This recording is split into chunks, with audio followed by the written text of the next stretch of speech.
Family Drama Month here at Allison Miller's Low Budget Reviews. Now, everybody has family drama. You have that one family member that lets her kids terrorize your house. You have that other family member that thinks you spend your money on a lot of useless stuff. You have that other family member that tells you you need to, give up this and that and just go do this. And you have people who think you should have had kids by now.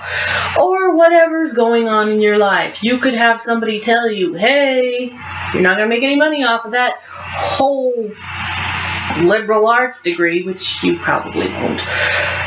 But nobody has quite as much family drama as the Powells in the film Jackals.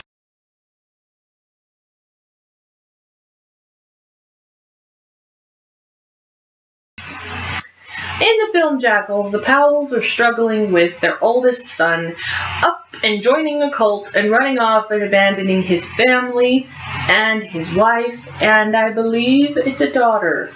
I don't know. Not important. Why do I say not important?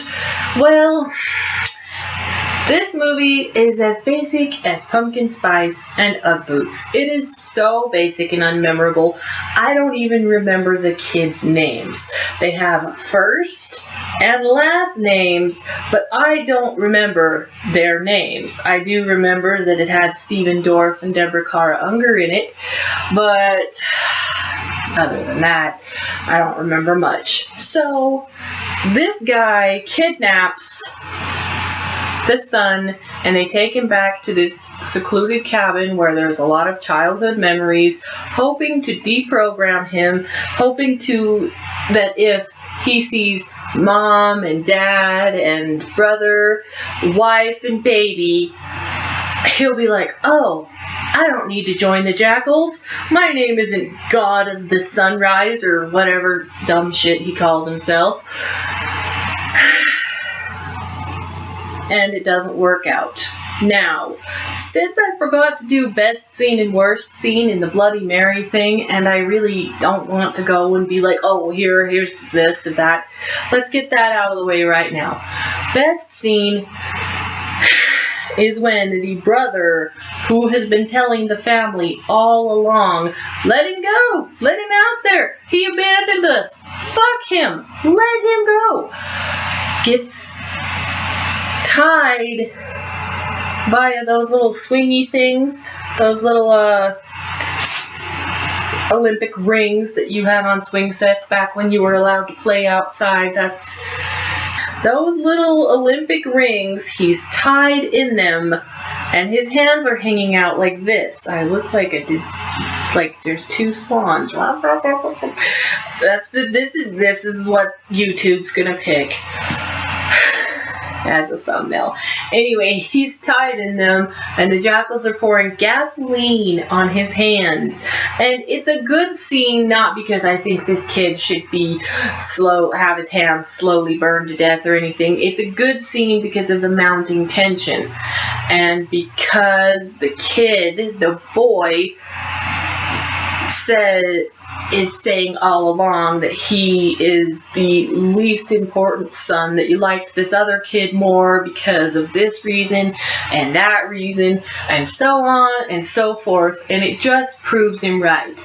And in a way, he dies, I think, from pain, from extreme pain. He just gives up. But you can tell on his face that he dies not only from pain, but from shame, and hope that if there is an afterlife, whatever religion you believe in, he hopes he doesn't have to see his worthless father in that afterlife. The worst scene is the ending. The ending where everybody's dead and his wife is going to go and run away. Now, it does that stupid cliche thing horror movies do, where you think they're gonna get away. And it goes, and she's running, and it's a montage of running, and she's running pretty good for a baby holding a child that's like going out of in that like annoying, awkward, wiggly stage where they're going from little infant that just cries to annoying toddler that throws fits in the store. They're in that in-between stage where they can get into shit and they're just barely learning how to walk, and I don't like, whatever. And she thinks she's gotten away, and then once she stops and she goes and cries and whatever, she's not actually gotten away, and there's a jackal waiting for her. Now, there were some small victories where they ended up killing off some jackals, but these Powells were not prepared. If you're going to attempt to deprogram your son, you know what you should have? Guns. You should have disposed of and or kidnapped, gagged and bound in the basement the guy he was driving with when you kidnapped him. Hell, pelt the bitch with a hammer. These guys were wholly unprepared. This is the stupid thing about this movie, is they were hoping the healing power of love and family would just bring them together again. And it didn't.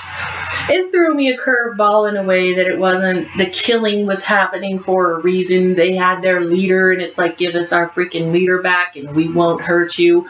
And they were idiots, and everybody died. Who knows? Maybe the woman, the wife to the leader of the cult, got brainwashed into a Elizabeth Smart sort of, I don't know who it was, in the 70s kind of girl who helped hold up a whole bunch of... I'll look it up and then I'll put it in the thing. All that's coming to mind is Patty Faye and Patty Duke, and I know both of those are wrong. But anyway, maybe she didn't die. Maybe, just maybe, it's opened up for her to make more babies and, spread the word of this cult or something. I don't know. Either ending sucks. It sucks so hard. Anyway, all in all, I think I give it a 1 out of 5. The only person doing any decent acting was the youngest kid whose hands got set on fire. And all the rest of the people just kind of acted like they didn't want to be there. The script was a little terrible. The acting, one person can't carry the whole movie, so I'm sorry, you don't get your star. It didn't scare me. It wasn't exactly an original idea, so 1 star. That's all I'm giving to Jackals.